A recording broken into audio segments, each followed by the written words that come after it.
Ringo Starr, ce petit homme au sourire tendre et aux yeux pétillants d'expérience, a fêté ses 85 ans. Il est la dernière icône vivante d'une époque musicale légendaire. Les Beatles, le groupe qui a changé le monde. Mais derrière les tubes immortels, derrière les rythmes qui ont autrefois touché des millions de cœurs, Ringo est un homme aux multiples sentiments, une âme qui a connu la solitude, la perte et des blessures que ni la célébrité ni le temps ne peuvent guérir. À un âge avancé, lorsqu'il évoquait la plus grande tristesse de sa vie, on réalisa que derrière la lumière de la légende se cachait un cœur tendre, trop meurtri dans sa quête de paix. Né le 7 juillet 1940 à Dingle, un quartier ouvrier pauvre de Liverpool, Ringo n'a pas connu un début de vie aussi facile que beaucoup le pensent. Ses parents se sont séparés alors qu'il était très jeune. Le jeune Richard Starkey, son vrai nom, vivait avec sa mère dans des conditions difficiles, malade et pauvre. À seulement 6 ans, il contracta une pleurésie si grave qu'il dut rester à l'hôpital pendant près de 2 ans. Ce sont ces longues années alitées, solitaires et isolées du monde qui laissèrent des traces profondes dans l'âme du jeune Ringo. La peur de la solitude, le sentiment d'être laissé pour compte, tout cela naquit de cette enfance et le suivit toute sa vie. La musique s'abattit sur Ringo comme un miracle salvateur. À mesure que sa santé se rétablissait, il commença à trouver du plaisir à taper sur les tables, sur les casseroles, sur tout ce qui pouvait produire du son. Dans le quartier pauvre où il vivait, la musique était le seul moyen de rêver. Il n'avait pas d'argent pour s'acheter une batterie. Mais cela n'empêcha pas le jeune Richard de rêver qu'un jour il monterait sur scène. Le rêve semblait lointain, mais le destin lui sourit. En 1962, alors que les Beatles étaient en passe de devenir un phénomène, Ringo fut invité à remplacer le batteur Pete Best.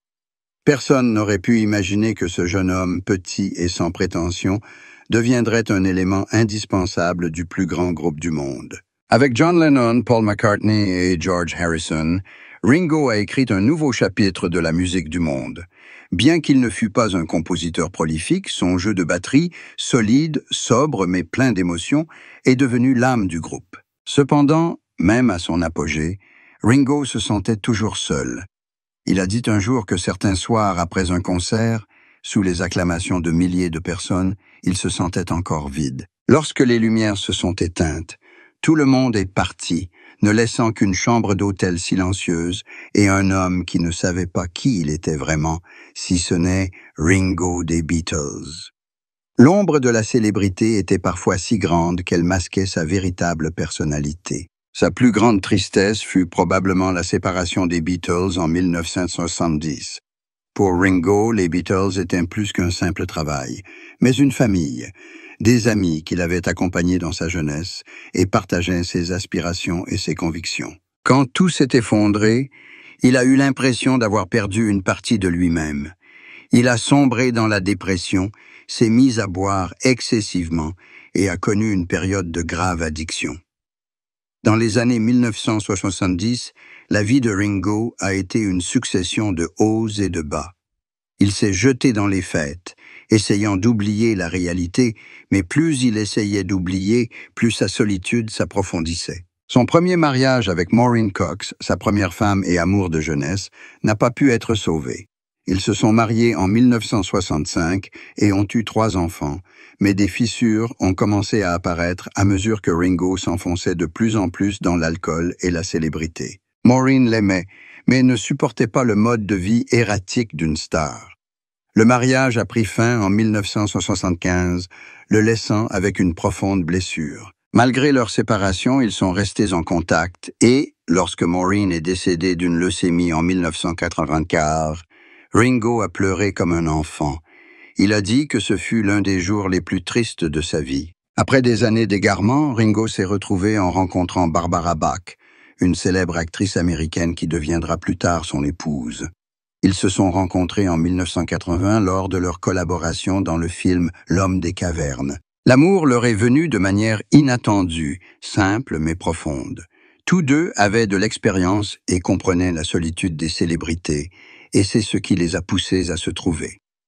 Ils se sont mariés en 1981 et dès lors, Barbara est devenue pour lui un soutien spirituel indéfectible. Barbara a dit un jour que Ringo était une personne chaleureuse mais plus vulnérable que quiconque.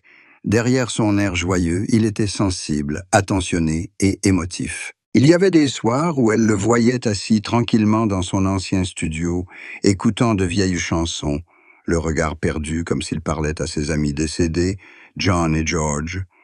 Chaque fois qu'il les évoquait, Ringo fondait en larmes. Il confia un jour que la plus grande tristesse de sa vie avait été de ne pas pouvoir garder le groupe et de ne pas pouvoir dire un véritable adieu à ses frères. Ces dernières années, la santé de Ringo a inquiété ses fans. Il a souffert d'hépatite, a dû subir plusieurs interventions chirurgicales mineures et sa force physique a considérablement diminué. Pourtant, il s'efforce toujours de maintenir son rythme de concert et continue de tourner avec son All-Star Band. Pour lui, la musique est le seul remède qui l'aide à se sentir vivant. Bien que ses pas soient plus lents et sa voix plus faible, lorsqu'il s'assoit derrière la batterie, il redevient lui-même, plein d'énergie et d'émotion, comme lorsqu'il était jeune. Barbara, sa compagne depuis plus de 40 ans, est témoin de ce parcours. Elle comprend les peurs et les blessures dont Ringo ne parle jamais. Elle a confié un jour qu'il rêvait souvent du passé, de ses débuts à Liverpool, de petits concerts, de rires et aussi de pertes.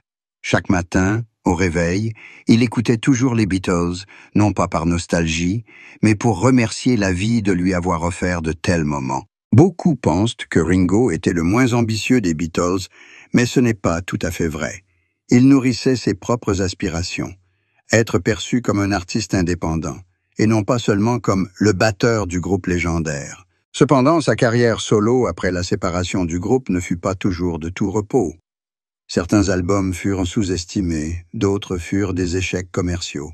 Il était amer lorsqu'on ne se souvenait de lui que comme le moins brillant des Beatles. Mais avec le temps, il a appris à l'accepter.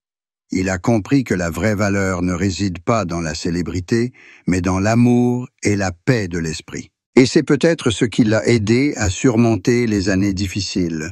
Ringo a renoncé à l'alcool, à la drogue, s'est tourné vers la méditation, le végétarisme et un mode de vie sain. Il disait souvent que se réveiller chaque matin pour continuer à jouer de la musique, être avec Barbara, voir le soleil, était un cadeau. La sérénité dans son regard suscitait l'admiration de beaucoup, car elle était la lumière d'un homme qui avait traversé les ténèbres, touché le fond de la tristesse, et s'en était allé avec un doux sourire. Pourtant, la solitude ne l'a jamais quitté.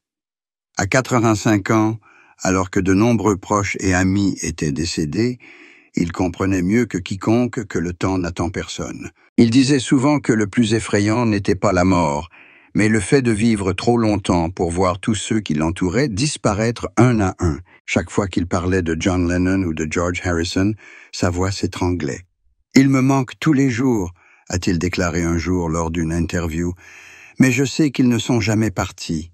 Ils sont toujours là, dans la musique, dans mon cœur. » Barbara s'inquiétait pour la santé de son mari, mais elle comprenait aussi que la musique était sa force vitale. Elle ne l'empêchait pas de se produire sur scène, se contentant de prendre soin de lui en silence, préparant tout pour qu'il puisse monter sur scène l'esprit tranquille. Ses proches disent que c'est elle qui maintient Ringo en vie aujourd'hui, non seulement grâce à ses médicaments, mais aussi grâce à son amour.